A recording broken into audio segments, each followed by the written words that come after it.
This is an ABP Life podcast. Bharat में चुनावी मौसम चल रहा है। 2 चरणों का मतदान हो चुका है। भारत का एक बहुत ही महत्वपूर्ण राज्य है पंजाब, और पंजाब में खालिस्तान का मसला जब तक सिर उठाते रहता है।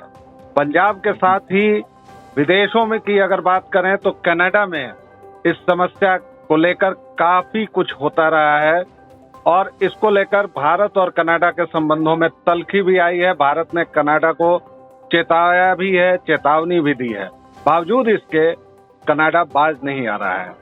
वहां प्रधानमंत्री जस्टिन ट्रूडो एक सभा में थे खालसा दिवस के मौके पर, और वहां उनके सामने खालिस्तान जिंदाबाद के नारे लगे और वह मुस्कुराते रहे। भारत ने इसका कड़ा संज्ञान लिया है। मैं हूं व्यालोक, और इस मुद्दे पर मैं बात करूंगा अमित सिंह जी से। वह जेएनयू में एसोसिएट प्रोफेसर हैं, अंतर्राष्ट्रीय संबंधों के विशेषज्ञ हैं। बहुत बहुत स्वागत है आपका। धन्यवाद।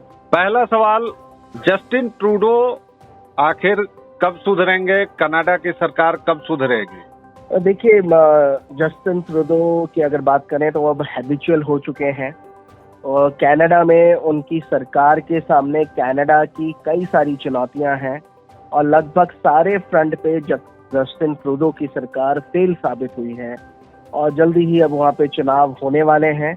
और ऐसे में उनको जो खालिस्तानी ग्रुप है वही एक ऐसा ग्रुप नजर आता है जिसके बल पर जस्टिन ट्रूडो वापस सत्ता में आना चाहते हैं, क्योंकि इस ग्रुप के पास अच्छा खासा पैसा भी है, जिस पैसे का इस्तेमाल वो अपने चुनावों में करेंगे।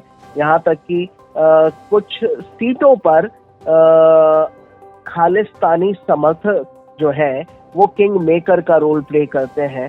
तो ऐसे में जस्टिन ट्रूडो की सत्ता का रास्ता उनको खालिस्तानी समर्थकों के माध्यम से ही होता हुआ नजर आता है।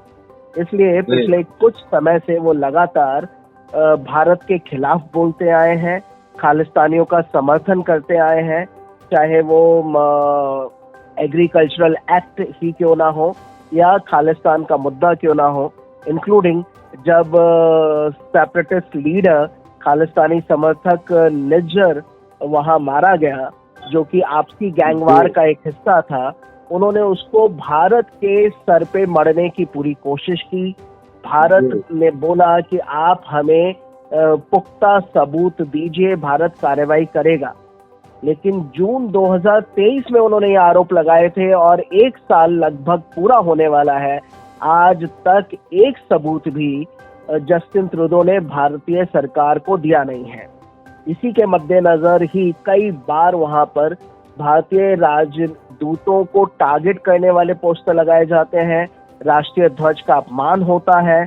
और अभी जो हाल ही में जो खालसा दिवस पर वहां पे रैली हुई, जिसमें जस्टिन ट्रूडो ने बाकायदा शिरकत की, वहां पे मोदी वांटेड के नारे लगाए गए। हमारे डिफेंस मिनिस्टर राजनाथ सिंह, विदेश मंत्री एस जयशंकर के खिलाफ भी नारे लगाए गए।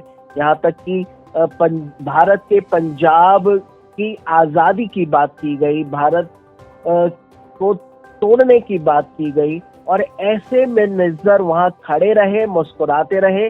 बल्कि वो 2 कदम आगे निकलकर उन्होंने ये भी बोला कि कनाडा सिखों की आजादी के लिए तत्पर है और उनका साथ देगा।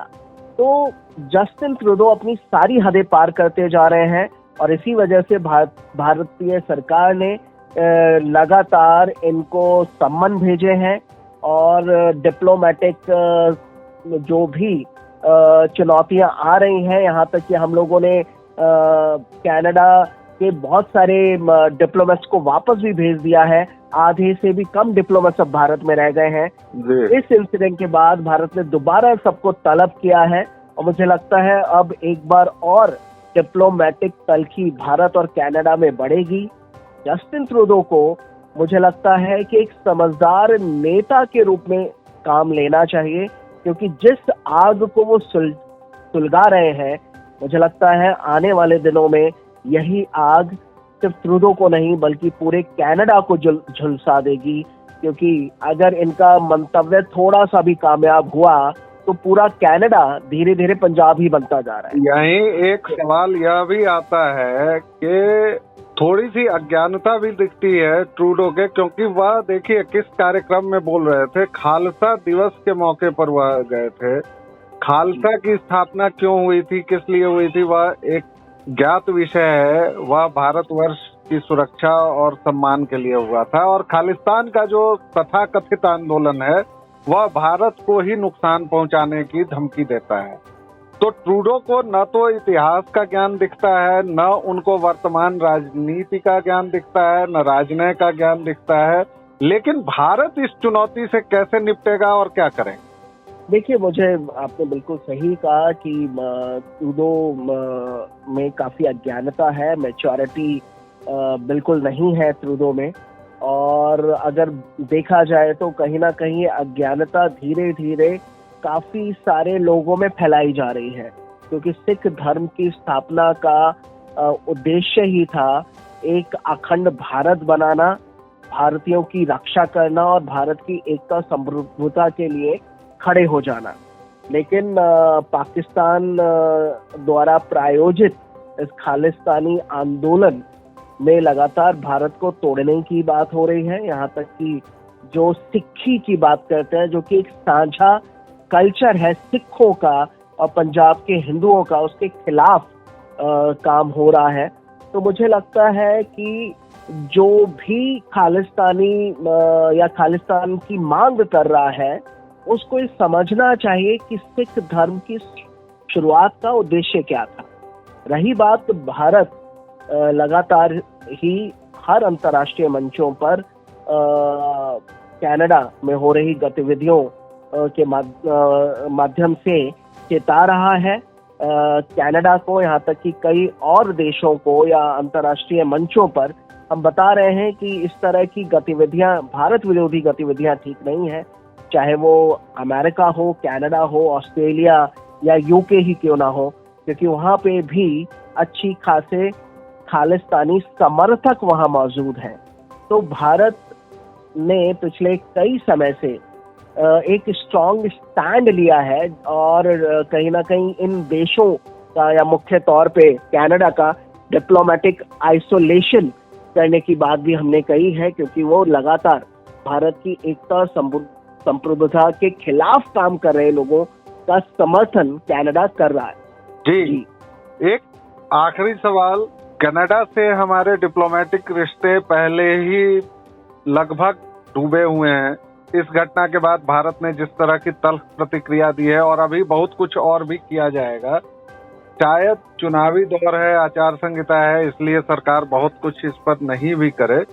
लेकिन जिस तरह की ये पूरी घटना हो रही है और पूरे विश्व में जिस तरह से डिप्लोमेटिक संबंधों में उतार चढ़ाव आ रहा है, आप आगे क्या देखते हैं? क्योंकि कनाडा अमेरिका के बहुत करीब है। एक बार तो अमेरिका ने भी एक हत्या का आरोप लगाया था, हालांकि उसमें अमेरिकी नेता नहीं शामिल थे, अमेरिका के जस्टिस डिपार्टमेंट ने वो बात कही थी, लेकिन उस पर भी भारत सरकार ने वही जवाब दिया था।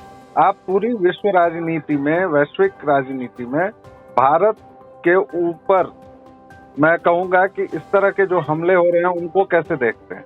देखिए, मेरा जो मानना है कि भारत में चुनाव हो रहे हैं और ऐसी उम्मीद की जा रही है कि इस बार नरेंद्र मोदी फिर से तीसरी बार सत्ता में वापस आ सकते हैं।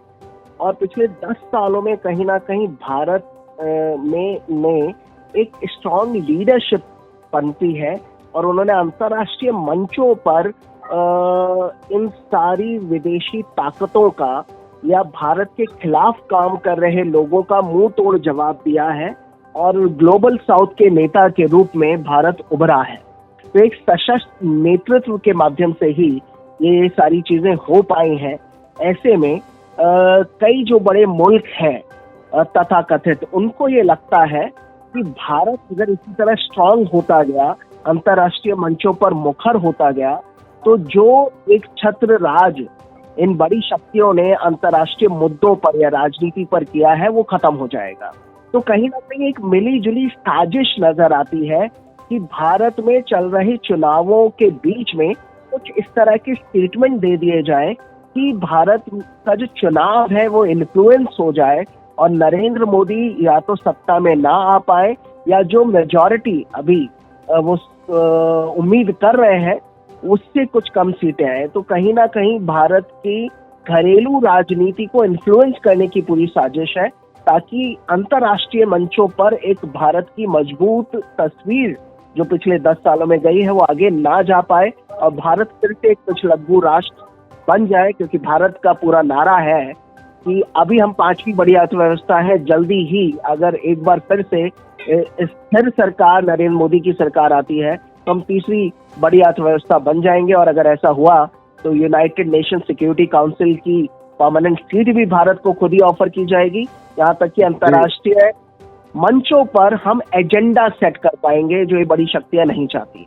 जी, और यह शुरू तो हो चुका है। भारत अब केवल प्रतिक्रिया देने वाला देश नहीं रहा है, वह आगे बढ़कर विश्व रंगमंच पर अपनी भूमिका तलाश भी रहा है और तय भी कर रहा है।